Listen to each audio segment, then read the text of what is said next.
Radio City. ನಮ್ಮ ಸುತ್ತಮುತ್ತ ಜಗತ್ತು ಎಷ್ಟೊಂದು ಬದಲಾಗ್ತಾ ಇದೆ ಅಲ್ವಾ? ದಿನೇ ದಿನೇ ಕಳೆದಂತೆ ಹೆಚ್ಚು ಹೆಚ್ಚು ಸೌಕರ್ಯ ಸೌಲಭ್ಯಗಳು ನಮಗೆ ಒದಗಿ ಬರುತ್ತೆ. ಇಂಥ ವಿದ್ಯಮಾನಗಳು ಸಾಮಾಜಿಕ ಜಾಲತಾಣಗಳಲ್ಲಿ ನಡೆಯುವ ಪರಸ್ಪರ ಸಂವಾದ ಕೆಲವೊಮ್ಮೆ ಸ್ನೇಹಕ್ಕೆ ತಿರುಗುತ್ತೆ, ಕೆಲವೊಮ್ಮೆ ಪ್ರೀತಿಗೂ ತಿರುಗಬಹುದು. ಬೆಣ್ಣೆ ಮಾತುಗಳು ಮೋಸದ ಜಾಲಕ್ಕೆ ಸಿಲುಕುವವರ ಸಂಖ್ಯೆ ಅಪಾರ. ಅಲ್ಲೇ ನೀವು ಬಲೆಗೆ ಬೀಳೋದು. ಅದನ್ನ ತಪ್ಪಿಸೋದಕ್ಕಂತಾನೆ ರೇಡಿಯೋ ಸಿಟಿ ಹಾಗೂ ಬೆಂಗಳೂರು ನಗರ ಪೊಲೀಸ್ ಸರ್ಪಿಸ್ತಾ ಇದೆ.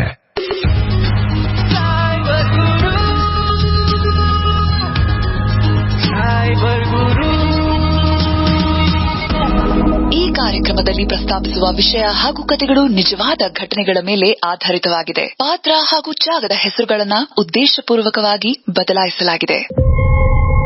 ಮೊಬೈಲ್ ಮೂಲಕ ಹ್ಯಾಕ್ ಮಾಡೋರು ಟವರ್ ಹಾಕ್ತೀನಂತಾನು ಹ್ಯಾಕ್ ಮಾಡ್ತಾರಂದ್ರೆ ನೀವು ನಂಬ್ತೀರಾ? ವಿವಿಧ ರೀತಿಯಲ್ಲಿ ನಿಮ್ಮ ತಲೆಗೆ ಟೋಪಿ ಹಾಕೋದಕ್ಕೆ ರೆಡಿ ಆಗಿರ್ತಾರೆ. ಕೇಳಿ, ಅಡ್ವರ್ಟೈಸ್ಮೆಂಟ್ ಬಂದಿದೆ ನೋಡಿ. ಏನೇದು ತೋರ್ಸು. ನಿಮ್ಮ ಮನೆ ತಾರಸಿ ಖಾಲಿ ಇದ್ದರೆ ನಿಮಗೊಂದು ಸದಾವಕಾಶ. ಮೊಬೈಲ್ ಟವರ್ಗಳಿಗಾಗಿ ಸ್ಥಳಾವಕಾಶ ಬೇಕಾಗಿದೆ. ಇಚ್ಛೆ ಇರುವವರು ಈ ಕೂಡಲೇ ಸಂಪರ್ಕಿಸಿ. ಸರೋಜಾ, ಇದು ನಮ್ಮ ಭಾಗ್ಯದ ಬಾಗಿಲನ್ನ ತೆರೆಯುತ್ತೆ ಕಣೆ. ಹೌದು ರೀ, ಎಷ್ಟೋ ಕಷ್ಟಗಳು ಹಾಗೆ ಮಾಯ ಆಗ್ಬಿಡುತ್ತೆ. ನಮ್ಮಂತ ಮಿಡಲ್ ಕ್ಲಾಸ್ ಫ್ಯಾಮಿಲಿಗೆ ಈ ತರ ಸಿಕ್ಬಿಟ್ರೆ ನಿಜವಾಗ್ಲೂ ಭಾಗ್ಯನೇ ಸರಿ ಕಣೆ. ಸರಿ ಬಿಡಿ, ಮೊದಲು ನೀವು ಆ ನಂಬರ್ಗೆ ಕಾಲ್ ಮಾಡಿ. ಡೆಪಾಸಿಟ್ಗೆ ಹಣ ಬೇಕಂದ್ರೆ ನಾನ್ ಮಿಕ್ಕಿರೋ ಒಡವೆ ಇದೆ. ಇದೊಂದೇ ರೀ ನಮ್ಮ ಹತ್ರ ಇರೋ ಕೊನೆ ಭರವಸೆ. ಇಲ್ಲ ಕಣೆ ಸರೋಜಾ, ನನ್ ಮನ್ಸು ಹೇಳ್ತಾ ಇದೆ, ಖಂಡಿತ ನಮ್ಗೆ ಕಾಂಟ್ರಾಕ್ಟ್ ಸಿಕ್ಕೇ ಸಿಗುತ್ತೆ. ದೇವ್ರು ಯಾವತ್ತೂ ಕೈ ಬಿಡೋದಿಲ್ಲ. ಭ್ರಮೆ. ಕೆಲವೊಮ್ಮೆ ದೇವರಿದ್ರು ಅವನ ಅನುಗ್ರಹ ಇರೋದಿಲ್ಲ. ಅದಕ್ಕೆ ತಾನೇ ಆಗಾಗ ಇಂಥ ಅನಾಹುತಗಳಾಗ್ತಾ ಇರೋದು.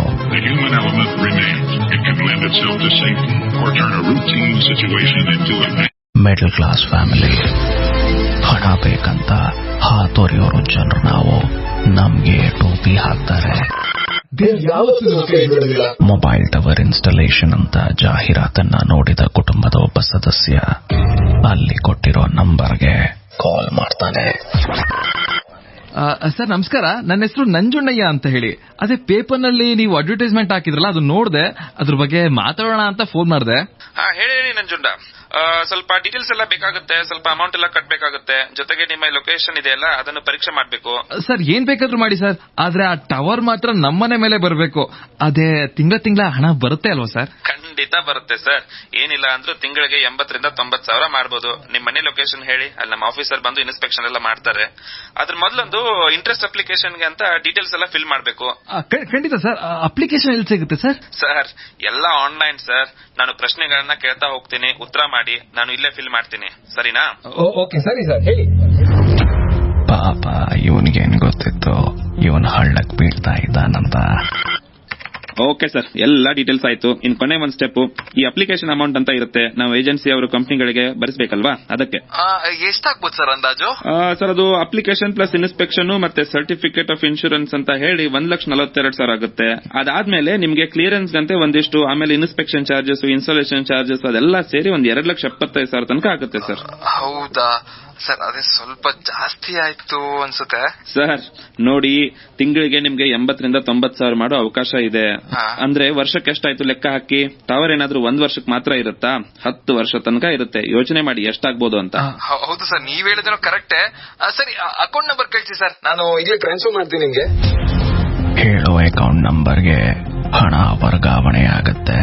ಕೊಟ್ಟ ಹಣ ಹೋದ ಲೆಕ್ಕನೇನ. ಶ್ರೀಮದ್ ವೆಂಕಟರಮಣ ಪಾದ ಅರವಿಂದ ಗೋವಿಂದ ಗೋವಿಂದ. ಕೆಡ್ಡದಲ್ಲಿ ಬಿದ್ದಂತ ಗಿರಾಕಿಗಳು ಅದೃಷ್ಟ ಲಕ್ಷ್ಮಿ ತಮ್ಮ ಮನೆ ಬಾಗ್ಲನ್ನ ತಟ್ತಾಳಂತ ಕಾಯ್ತಿರ್ತಾರೆ. ಯಾರು ಬೇಕಿತ್ತು ನಿಮ್ಗೆ? ಅದೇಮಾ, ನಿಮ್ಮ ಟೆರೆಸ್ ಮೇಲೆ ಮೊಬೈಲ್ ಟವರ್ಗಾಗಿ ಏನೋ ಅಪ್ಲಿಕೇಶನ್ ಒಂದು ಹಾಕಿದ್ರಲ್ಲ. ಒಂದೇ ಒಂದ್ ನಿಮಿಷ ಇರಿ. ರೀ ಬನ್ನಿ ಇಲ್ಲಿ. ಯಾರೇ ಅದು? ನೀವೇ ಬಂದ್ ಕೇಳ್ರಿ. ಯಾರು ಸರ್? ನಮಸ್ಕಾರ, ನಂಜುಂಡಯ್ಯ ಅಲ್ವಾ? ಅದೇ ಸ್ವಾಮಿ, ನಿಮ್ ಅಪ್ಲಿಕೇಶನ್ ಒಂದಿತ್ತಲ್ಲ. ಹೌದು ತಂದಿದ್ದೀರಾ ಸರ್? ಸ್ವಾಮಿ, ಅಪ್ಲಿಕೇಶನ್ ಆನ್ಲೈನ್ ಅಲ್ಲಿ ಫೈಲ್ ಆಗಿದೆ. ಈಗ ಏನಿದ್ರು ನಾವು ಇನ್ಸ್ಪೆಕ್ಷನ್ ಮಾಡೋದು ಮತ್ತೆ ಈ ಜಾಗ ಟವರ್ ಹಾಕೋಕೆ ಲಾಯಕ್ ಇದೆಯಾ ಇಲ್ವಾ ಅಂತ ನೋಡೋದು ಅಷ್ಟೇ. ಈಗ ಅರ್ಥ ಮಾಡ್ಕೊಳ್ಳಿ, ಜಾಗ ಒಳ್ಳೇದಿದ್ರೆ ಇಲ್ಲೇ ಡ್ರಾ, ಇಲ್ಲೇ ಬಹುಮಾನ. ಅಂದ್ರೆ ಇವತ್ತೇ ಹಣ ಕೊಟ್ರೆ? ಹೌದಪ್ಪ, ನಾಳೆಯಿಂದಾನೆ ಸಿಮೆಂಟ್, ಜಲ್ಲಿಕಲ್ಲು, ಕೆಲ್ಸದವರು, ಆಮೇಲೆ ಟವರು ಏರಿಯಾದಲ್ಲಿ ಕಾಲರ್ ಎತ್ತಿ ಹೇಳ್ಬಹುದು ನೀವು. ಇನ್ ಮುಂದೆ ಎಲ್ಲ ನಿಮ್ಮನ್ನ ಟವರ್ ನಂಜುಂಡಯ್ಯ ಅಂತಾರೆ. ಸರ್, ಇಲ್ಲಿ ಟವರ್ ನಂಜುಂಡಯ್ಯ ಅವ್ರ ಮನೆಯಲ್ಲಿ ಬರ್ತೇನೆ. ಈ ಕಡೆ ನೋಡೋಣ, ಟವರ್ ನಂಜುಂಡಯ್ಯ ಇಂಟಿ ತೆಗ್ರ. ಟವರ್ ನಂಜುಂಡಯ್ಯ ರೋಡು ಚೆನ್ನಾಗಿದೆ ಸರ್. ಒಳಗಡೆ ಬನ್ನಿ ಸರ್. ಇವ್ಳೆ ಕಾಫಿ ಮಾಡ್ಕೊಡೆ ಸರ್ಗೆ. ಅಮ್ಮ, ಸ್ವಲ್ಪ ಸಕ್ಕರೆ ಜಾಸ್ತಿ ಇರ್ಲಿ, ಮನೇಲಿ ಹೆಂಡತಿ ಬಿಡಲ್ಲ, ಅದಕ್ಕೆ. ಹಾಗೆ ಸ್ವಲ್ಪ ಮಿಕ್ಸ್ಚರ್ ಬಿಸ್ಕೆಟ್ ಇದ್ರೆ ಒಳ್ಳೇದು.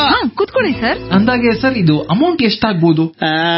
ನಿಮ್ಗೆ 275. ಅದರಲ್ಲಿ ಮೊನ್ನೆ ನೀವೆಷ್ಟು 142 1,42,000 ಕೊಟ್ಟಿದ್ದೀರಾ.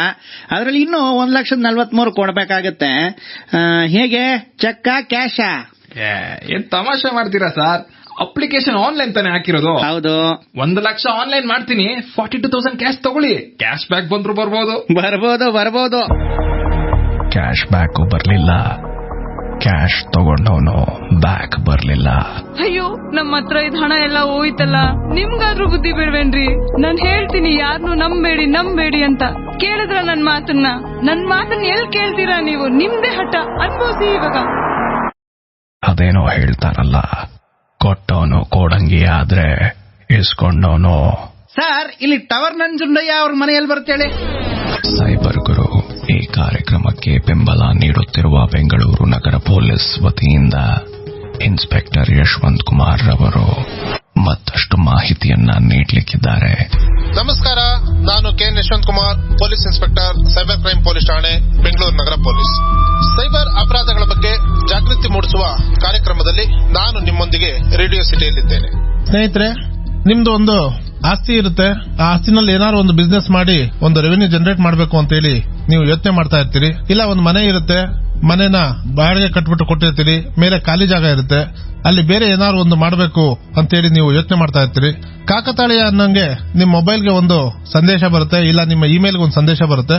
ನಿಮ್ಮ ಯಾವುದೇ ಆಸ್ತಿ ಪಾಸ್ತಿನಲ್ಲಿ ಖಾಲಿ ಜಾಗ ಇದ್ರೆ ನಮ್ಮ ಮೊಬೈಲ್ ಟವರ್ ಇನ್ಸ್ಟಾಲ್ ಮಾಡ್ಲಿಕ್ಕೆ ನೀವು ಒಂದು ಅವಕಾಶ ಮಾಡಿಕೊಟ್ರೆ ನೀವು ಪ್ರತಿ ತಿಂಗಳು ಲಕ್ಷಾಂತರ ರೂಪಾಯಿ ದುಡಿಬಹುದು. ನೀವೇನು ಮಾಡಬೇಕಾಗಿಲ್ಲ, ನಿಮ್ ಜಾಗ ಮಾತ್ರ ಕೊಡಿ, ಉಳಿದಿದ್ದೆಲ್ಲ ನಾವು ಮಾಡ್ತೀವಿ ಅಂತ ಹೇಳ್ಬಿಟ್ಟು ನಿಮ್ಮನ್ನ ನಂಬಿಸುವಂತ ಒಂದು ಸಂದೇಶಗಳು ಬರುತ್ತೆ.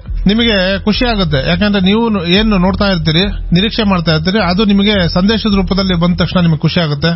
ದೇವರೇ ನನಗೆ ವರ ಕೊಟ್ಟರು ಅನ್ನೋ ರೀತಿಯಲ್ಲಿ ನಿಮಗೆ ಖುಷಿಯಾಗಿ ಆ ಸಂದೇಶಗಳಿಗೆ ನೀವೇನು ಮಾಡ್ತೀರಿ, ಪ್ರತಿಕ್ರಿಯೆ ಮಾಡಕ್ ಹೋಗ್ತೀರಿ.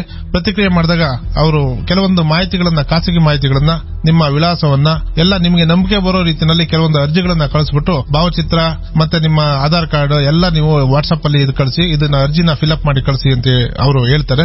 ಸೊ ಅವರು ಕಳಿಸಿದ ತಕ್ಷಣ ನಿಮಗೆ ಅವ್ರು ಹೇಳ್ತಾರೆ, ಸೊ ಇವೆಲ್ಲ ಕಳಿಸಿದ್ರಿ, ಇದು ಅಕ್ಸೆಪ್ಟ್ ಆಗಿದೆ, ಇದು ನೋಂದಣಿ ಶುಲ್ಕ ಬೇಕು, ಇದಾದ್ಮೇಲೆ ಪ್ರೊಸೆಸಿಂಗ್ ಮಾಡಬೇಕು, ಪ್ರೊಸೆಸಿಂಗ್ ಮಾಡಿದ್ಮೇಲೆ ನಿಮ್ದು ಅಗ್ರಿಮೆಂಟ್ ಇರುತ್ತೆ ಅಂತೇಳಿ ಒಂದು ಅಗ್ರಿಮೆಂಟ್ ಕಾಪಿ ಕಳಿಸ್ತಾರೆ. ಅದನ್ನ ನೀವು ಇದು ಪ್ರಿಂಟ್ ಔಟ್ ತೆಗೆದು ಸೈನ್ ಮಾಡಿ ಮತ್ತೆ ಫೋಟೋ ತೆಗೆದು ಕಳಿಸಿ ಅಂತಾರೆ. ಸೊ ನೀವು ಅದನ್ನು ಕಳಿಸಿದ ತಕ್ಷಣ ಪ್ರತಿ ಹಂತದಲ್ಲಿ ಒಂದೊಂದು ಕಾರಣಗಳನ್ನು ಹೇಳ್ಬಿಟ್ಟು ಸೊ ನಿಮ್ಮಿಂದ ಹಣವನ್ನ ಪಡಿತಾ ಹೋಗ್ತಾರೆ. ಒಂದು ಫೈನ್ ಟೈಮ್ ಅಲ್ಲಿ ಸೊ ಇದೆಲ್ಲ ಅಪ್ರೂವಲ್ ಆಗಿದೆ.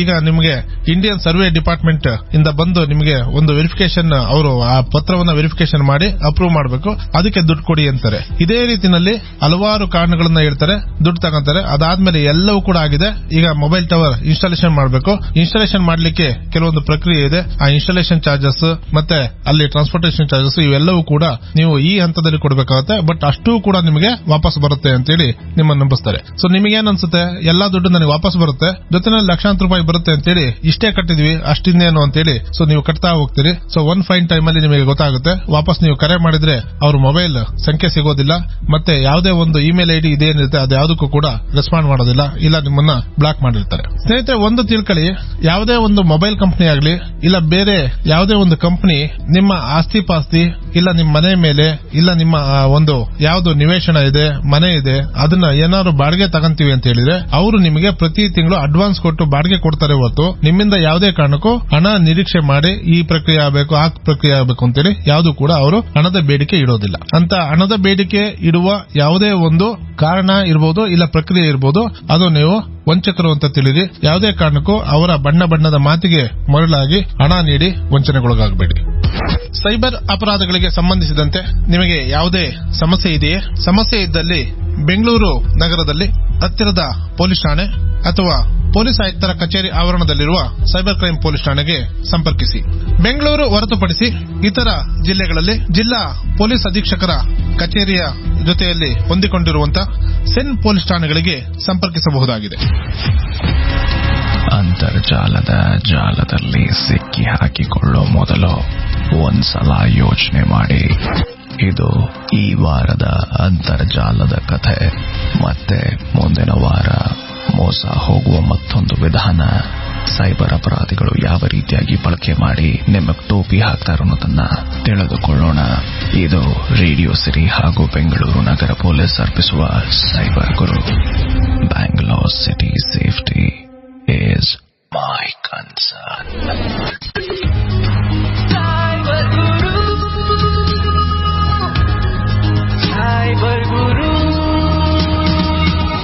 ರೇಡಿಯೋ ಸಿಟಿ ಕನ್ನಡ, ಎಲ್ಲೆಲ್ಲೂ ಯಾವಾಗ್ಲೂ